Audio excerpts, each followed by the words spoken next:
بسم الله الرحمن الرحيم، الصلاة والسلام على أشرف الخلق أجمعين سيدنا محمد وعلى آله وصحبه وسلم. تعالى كده نراجع سريعا احنا عملنا ايه في الأربع فيديوهات اللي فاتوا. الأربع فيديوهات اللي فاتوا احنا اتعلمنا مع بعض.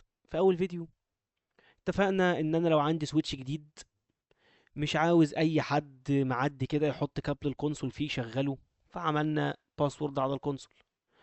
وقلنا خلاص، طب هو لو معاه باسورد الكونسول احنا مش عاوزينه يخش على الانيبل مود او على الكونفيجريشن مود ويعمل كونفيجريشن، فعملنا انيبل باسورد. ده كده كان فيديو رقم واحد. بعد كده دخلنا على فيديو رقم اتنين، قلنا لو احنا اكتر من واحد في التيم فعملنا يوزر نيم وباسورد وعملنا لكل واحد بريفليج معين. وقلنا انت بريفليج 10، ولو انت سينيور فانت بريفليج 15 وده كان فيديو رقم اتنين. فيديو رقم 3 علينا شوية وقلنا بدأنا نكستمايز في الليفل، وقلنا لأ التلنت ما يبقاش ليفل 10، احنا هنخليه ليفل 15. لأ الشو راننج كونفيجريشن هنخليه ليفل 14. وده كان فيديو رقم 3. أعلى حاجة وآخر حاجة احنا أخدناها كان فيديو رقم 4، اللي هو البارسر فيو أو الرول بيزد سي ال اي. ودي كانت فكرتها ببساطة إن احنا بدأنا نقسم السويتش لعدد من الفيوز، وكل واحد ليه فيو معين بكوماندات معينة مش هيقدر يعديها. ده كان الأربع فيديوهات اللي فاتوا. بس لو تلاحظ إن الموضوع ده كده خلاني، كل دول كده لو تلاحظ مشترك فيهم حاجة، مشترك فيهم إن أنت لازم تكون موجود فيزيكالي. يعني إيه فيزيكالي؟ يعني أنا لازم بنفسي اخد كابل الكونسول ولوجن على السويتش معايا الكابل وانا واقف، اروح على السويتش. بس ده يعني انت شايفه ده مش مشكلة؟ لا، تعالى اقول لك بقى ده مشكلة في ايه. تمام، ده مشكلة. تعالى بس ايه نمسح دول كده. تمام، احنا كده ايه خدنا البريفليج بتاعتنا وزي الفل. نرجع بقى كده. اوكي، كده احنا رجعنا بس سريعا احنا اخدنا ايه. تعال كده نحط مثلا 3 4 سويتشات. نجيب ادي السويتش وادي الايمج بتاعتنا. لو مش عارف احنا جبنا الايمج ازاي ونزلنا الايمج ازاي، روح اتفرج على الفيديو البينت لاب، احط لك اللينك بتاعه دلوقتي هيظهر لك. واحنا عايزين مثلا 4 سويتشات. هنسمي هنا سويتش، ونيجي هنا سويتش، نيجي نختار السيمبل بتاعه. شكرا.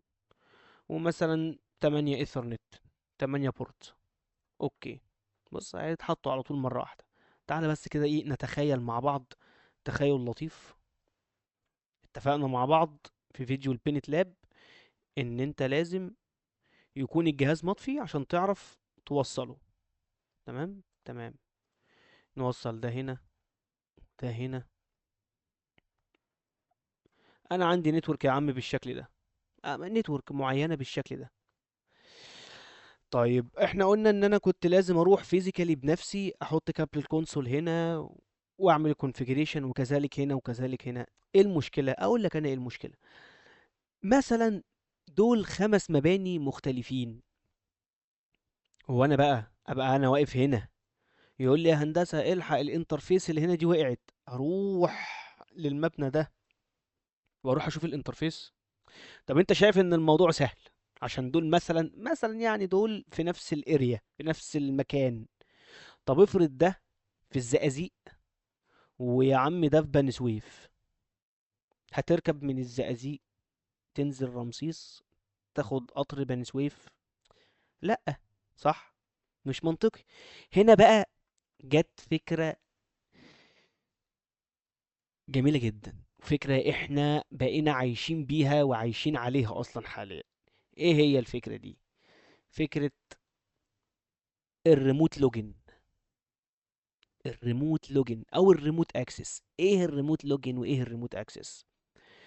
ان انا وانا واقف هنا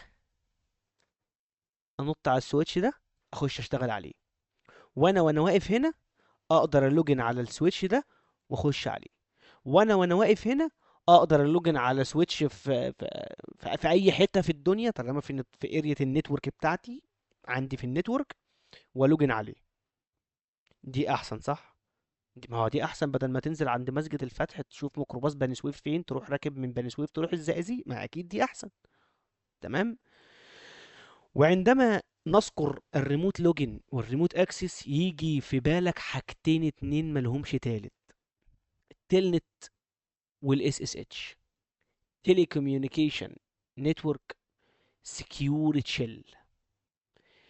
وفي ناس بتقول لك تيلي تايب نتورك. تيلي تايب ده كان جهاز زمان بيبعت رسائل عن بعد، كان من اوائل الاجهزه او الاختراعات اللي كان يقدر يكتب مسج ويبعتها عن بعد عن طريق بقى مايكروويف سيجنال والكلام ده، فكان اسمه تي تي واي او كان اسمه تيلي تايب.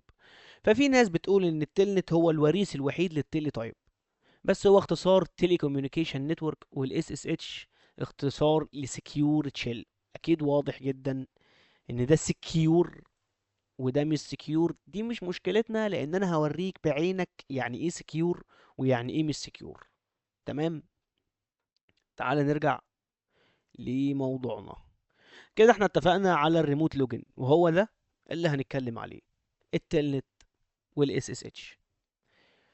جهز قهوتك وحضر نفسك، ويلا بينا. الفيديو الجاي ان شاء الله هو اول فيديو عن التلنت.